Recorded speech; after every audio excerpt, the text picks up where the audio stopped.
കേന്ദ്ര സർക്കാർ കൊണ്ടുവന്ന വഖഫ് ഭേദഗതി നിയമത്തിനെതിരെ മുസ്ലിം സംഘടനകൾ ഉൾപ്പെടെ വിവിധ സംഘടനകൾ രാജ്യവ്യാപകമായി പ്രക്ഷോഭത്തിലാണ്. ബംഗാളിലൊക്കെ വലിയ അനിഷ്ട സംഭവങ്ങളും സമരത്തിന്റെ ഭാഗമായി കഴിഞ്ഞ ദിവസങ്ങളിലൊക്കെ ഉണ്ടായിരുന്നു. ബംഗാളിലെ മുർഷിദാബാദിലായിരുന്നു അത്തരത്തിലൊരു പ്രതിഷേധം അക്രമാസക്തമായത്. പ്രതിഷേധക്കാർ പ്രധാന റോഡുകൾ ഉപരോധിക്കാൻ ശ്രമിച്ചത് പോലീസ് തടഞ്ഞു. ഇതിനെ തുടർന്ന് പോലീസും പ്രതിഷേധക്കാരും തമ്മിൽ ഏറ്റുമുട്ടി. പിന്നാലെ പ്രതിഷേധക്കാർ പോലീസ് വാഹനങ്ങൾക്ക് തീയിടുകയും പോലീസിനെതിരെ കല്ലെറിയുന്ന സംഭവങ്ങളുമൊക്കെ ഉണ്ടായി. എന്നാൽ ബംഗാളിൽ നിന്ന് നമ്മുടെ കേരളത്തിലേക്ക് എത്തുമ്പോഴും വഖഫ് നിയമത്തിനെതിരായ സമരം അതിവേഗം വർഗീയമാവുന്നുണ്ടോ എന്ന സംശയമാണ് ഉയരുന്നത്. ജമാഅത്തെ ഇസ്ലാമിയുടെ യുവജന സംഘടനയായ സോളിഡാരിറ്റി യൂത്ത് മൂവ്മെന്റും വിദ്യാർത്ഥി സംഘടനയായ SIOയും സംയുക്തമായി കോഴിക്കോട് വിമാനത്താവളത്തിലേക്ക് നടത്തിയ മാർച്ചിൽ പ്രകോപനപരമായ മുദ്രാവാക്യങ്ങളും ഹമാസ് നേതാക്കൾ ഉൾപ്പെടെയുള്ള ആഗോള ഭീകരവാദികളുടെ ചിത്രവും ഉണ്ടായിരുന്നു എന്നതാണ് ഈ പ്രക്ഷോഭത്തെ ചർച്ചയാക്കുന്നത്. ഈജിപ്തിലെ മുസ്ലിം ബ്രദർഹുഡ് സ്ഥാപകൻ ഇമാം ഹസനുൽ ബന്നയുടെയും ഹമാസ് സ്ഥാപകൻ അഹമ്മദ് യാസിന്റെയും കൊല്ലപ്പെട്ട ഹമാസ് ഭീകരൻ യഹ്യ സിൻവറിന്റെയും ഒക്കെ ചിത്രങ്ങളുള്ള പ്ലക്കാർഡുകളായിരുന്നു സമരക്കാർ ഉയർത്തിയത്. ഇന്ത്യയിൽ നടക്കുന്ന ഒരു സമരത്തിൽ എന്തിനാണ് ഭീകരവാദികളുടെ ചിത്രം ഉയർത്തുന്നത് എന്നതാണ് ചോദ്യം. സോളിഡാരിറ്റിയുടെയും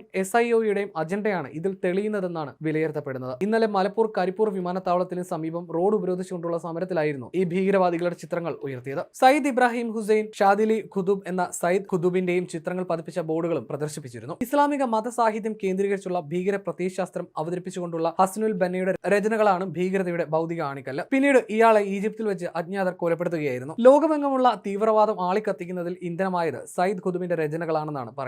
ഈജിപ്ഷ്യൻ പ്രസിഡന്റ് ഖമാൽ അബ്ദുൽ നാസറിനെ വധിച്ച കുറ്റത്തിന് ഈജിപ്തിൽ ഇയാളെ തൂക്കിലേറ്റുകയായിരുന്നു. ഇയാളുടെ ഇളയ സഹോദരൻ മുഹമ്മദ് ഖുദൂബ് പിന്നീട് ഒസാമ ബിൻ ലാദന്റെ ഉപദേഷ്ടാവായി മാറിയിരുന്നു. ഇപ്പോൾ ഖുദൂബിസം എന്നറിയപ്പെടുന്ന സയ്യിദ് ഖുദൂബിന്റെ വീക്ഷണങ്ങളാണ് Osama bin Laden, Ruhollah Khomeini തുടങ്ങിയ തീവ്രവാദികളുടെ വിശ്വാസങ്ങളെ സ്വാധീനിച്ചത്. ഇതുകൂടാതെ ഇസ്ലാമിക മതസാഹിത്യത്തിന് സയ്യിദ് ഖുദൂബ് നൽകിയ വ്യാഖ്യാനങ്ങളാണ് ഐസിസ്, അൽ ഖ്വയ്ദ, താലിബാൻ, ബോക്കോ ഹറാം, അൽ ഷബാബ്, അബു സയാഫ് തുടങ്ങിയ ഗ്രൂപ്പുകളെയും അവരുടെ അനുബന്ധ സംഘടനകളെയും പോഷിപ്പിക്കുന്നത്. അതുപോലെ തന്നെ പ്രകോപനപരമായ മുദ്രാവാക്യങ്ങളായിരുന്നു സമരക്കാർ കഴിഞ്ഞ ദിവസം ഉയർത്തിയത്. അള്ളാഹുവിനാണ് സമർപ്പിച്ചത്, മോദിക്ക് പാട്ടത്തിന് കൊടുത്തതല്ല എന്നതായിരുന്നു എഴുതി തയ്യാറാക്കിയ ഒരു placard. Owner of Waqf is Allah, custodian of Waqf is Muslim community എന്നതായിരുന്നു മറ്റൊരു പ്ലക്കാർഡ്. ഈ ചിത്രങ്ങളെല്ലാം SIO കേരള എന്ന ഒഫീഷ്യൽ ഫേസ്ബുക്ക് പേജിലും അവർ പ്രസിദ്ധീകരിച്ചിട്ടുണ്ട്. വിമാനത്താവളങ്ങൾ പോലെ അതീവ സുരക്ഷാ മേഖലകളിൽ പ്രക്ഷോഭങ്ങളും പ്രകടനങ്ങളും പാടില്ല എന്ന നിയമം അറിഞ്ഞുകൊണ്ടാണ് സോളിഡാരിറ്റി പരിപാടി പ്ലാൻ ചെയ്തതെന്ന വിമർശനവും ഇതിനിടയിൽ ഉയരുന്നുണ്ട്. പോലീസ് ഇടപെട്ടാൽ അത് ഇവിടുത്തെ സർക്കാരിന്റെ തോളിൽ വെച്ച് ഇരവാദം എടുക്കാം എന്ന സൗകര്യമുണ്ട്. CAA സമരത്തിൽ കണ്ട പോലെ ഇല്ലാത്ത കാര്യങ്ങൾ പെരുപ്പിച്ചുകൊണ്ട് മുസ്ലിം ചെറുപ്പക്കാരിൽ ഭീതി പരത്തുകയും ഇവർ